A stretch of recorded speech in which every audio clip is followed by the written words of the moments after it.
প্রতিদিনের একঘেয়েমি লাইফস্টাইল আর ভালো লাগছে না, তাই না? চলুন না ঘুরে আসি বহুদূরে, প্রকৃতির শান্ত স্নিগ্ধ পরিবেশে কয়েকটা দিন কাটিয়ে আসি পাহাড়ের কোলে। আজকে আমরা যাচ্ছি রা বাংলা। তাহলে কিভাবে যাবেন এই রা বাংলাতে? শিলিগুড়ি টু রা বাংলার ডিস্টেন্স 116 কিলোমিটার। ছোট বড় সব ধরনের গাড়ি আপনি শিলিগুড়ি থেকে পেয়ে যাবেন। ডান দিকে যে গেটটা দেখা যাচ্ছে সেটা কালিম্পং শহরের দিকে চলে গেল। আমরা বাঁ দিক দিয়ে নেমে যাব। এটা NH10, সোজা এই রাস্তাটা গ্যাংটকের দিকে যায়, সোজা চলে যাচ্ছে গ্যাংটক। আর আমরা ডান দিকে টার্ন নিচ্ছি। আপনি ইচ্ছা করলে গ্যাংটকের রাস্তা ধরে সামনেই পড়বে সিংতাম, ওই সিংতাম দিয়েও আপনি রা বাংলা যেতে পারবেন, কিন্তু আমরা আজকে যাচ্ছি নামচি হয়ে। এই জায়গাটার নাম হচ্ছে মেল্লি বাজার, আর মেল্লি ব্রিজের উপর দিয়ে আমরা যাচ্ছি। নামচি হয়ে রা বাংলা যদি এই রাস্তা দিয়ে যান তাহলে এই মেল্লি ব্রিজটি রাস্তাতে পড়বে। আমরা এখন সিকিমে ঢুকে যাচ্ছি। Welcome to Sikkim.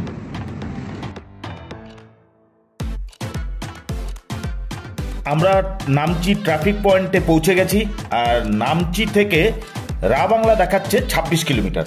সামনে এই ট্রাফিক পয়েন্ট থেকে বাঁ দিকে চলে গেল নামচি চারধাম, আর ডান দিকে চলে গেল রা বাংলা। নামচি বাজার হয়ে আমরা রা বাংলার দিকে মুভ করলাম। এই মেন বাজার, নামচি মেন বাজার, এখান থেকে আমরা টার্ন নিয়ে নিলাম বাই রা বাংলা। এখান থেকে 26 কিলোমিটার, সিংথাম 50, গ্যাংটক 61। রাস্তার কন্ডিশন খুবই খারাপ, এখানে ল্যান্ডস্লাইড হয়েছে, দেখুন অবস্থা, মাটি খুবই নরম, গাড়ির লাইন লেগে গেছে। রা বাংলা ঠান্ডা ঠান্ডা ঠান্ডা কুলকুল, দারুণ মজা। আমার তো ফেভারিট পাহাড়, তার মধ্যে নিজে গাড়ি চালিয়ে যাওয়া।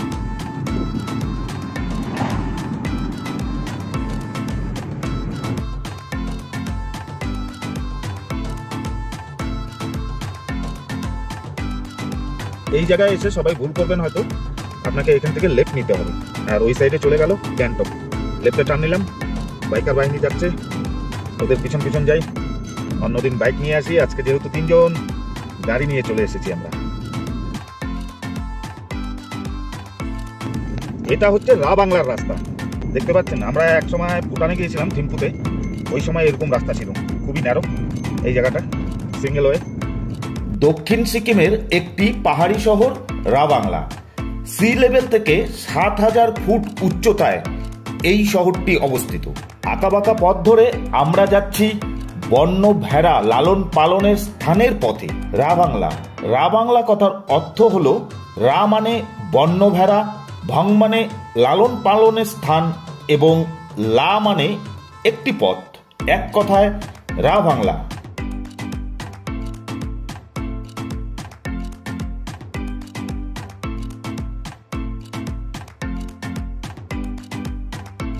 অলমোস্ট পৌঁছে গেছি আমরা রা বাংলাতে। এখন গিয়ে আমরা ঢুকবো আমাদের ডেস্টিনেশনে। প্রচণ্ড ক্লাউডি ওয়েদার, ফগি উপরে দেখা যাচ্ছে, তো চলো দেখা যাক। এখনো লাইট আছে, সময়ের মধ্যে ঢুকে যাচ্ছি। আমরা পৌঁছে গেলাম রা বাংলার বুদ্ধ পার্কে, আর এখানে এসে পার্কিং করব ফার্স্ট গাড়িটিকে। আর এই পার্কিংয়ের চার্জ হচ্ছে 100 টাকা করে। এখানে আজ আমরা দেখব বুদ্ধ পার্ক।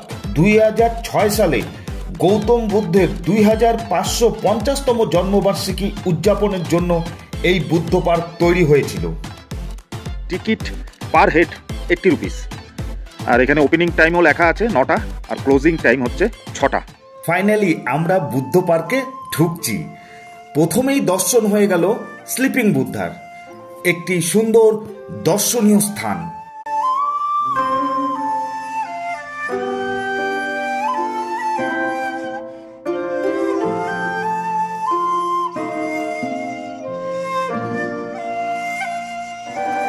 এখানে 130 ফুট উঁচু গৌতম বুদ্ধের একটি মূর্তি রয়েছে, যার চারপাশে একটি সুন্দর পার্ক রয়েছে, যা এই স্থানের প্রাকৃতিক সৌন্দর্যকে পূর্ণতা দেয়।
এই পার্কে বয়স্ক মানুষদের ঘোরার জন্য ইলেকট্রিক ভেহিকেলেরও ব্যবস্থা রাখা আছে।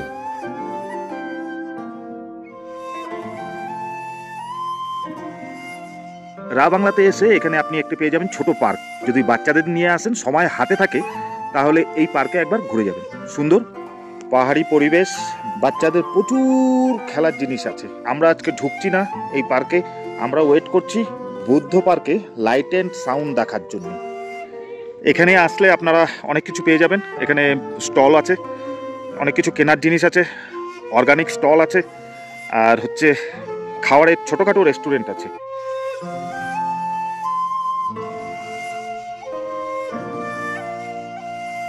এখানে আরেকটা জিনিস দেখার আছে, অর্কিডের সম্ভার সাজানো একদম।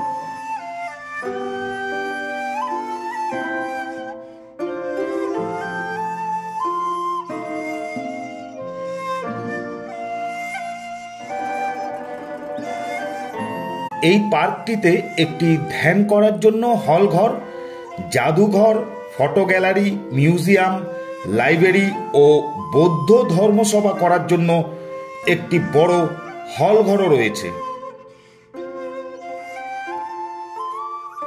যেখানে আমরা দাঁড়িয়ে আছি বুদ্ধ পার্কে, এখন সন্ধ্যা নেমে আসছে আর চারিদিকে লাইট জ্বালিয়ে দিয়েছে। এটাও একটু দেখার মতন। একটু ওয়েট করব, দেখে নিব দেখতে কি রকম লাগছে। কিরে, কেমন এক্সপিরিয়েন্সটা বল? রা বাংলাতে কেমন লাগলো বল? আমরা তো মোটরসাইকেল নিয়ে এসেছি, তখন ওইভাবে ঢোকা যায়নি, সন্ধ্যা হয়ে গেছিল, প্রচণ্ড ঠান্ডা, কুয়াশা, কিছুই দেখা যাচ্ছিল না। এবার লাগ ভালো, টাইমে পৌঁছে গেছি, দেখতে পাচ্ছি সব কিছু। ওয়াও, দারুণ। আরেকটু অন্ধকার হয়ে গেলে ভালো লাগবে। চারিদিকে নানা রকমের লাইট জ্বলছে, দেখতে দারুণ লাগছে।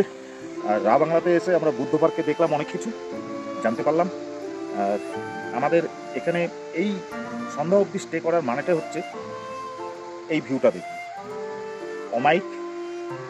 আপনারা যদি আসেন তাহলে দিনের বেলায় একটা ভিউ থাকে, আর রাত্রিবেলায় এই ভিউটা দেখতে পাবেন। এটা অনেকেই দেখে না, অনেকেই এমনি দিনের বেলায় ঘুরে চলে যায়। তা আপনাকে সন্ধ্যা অবধি ওয়েট করতে হবে।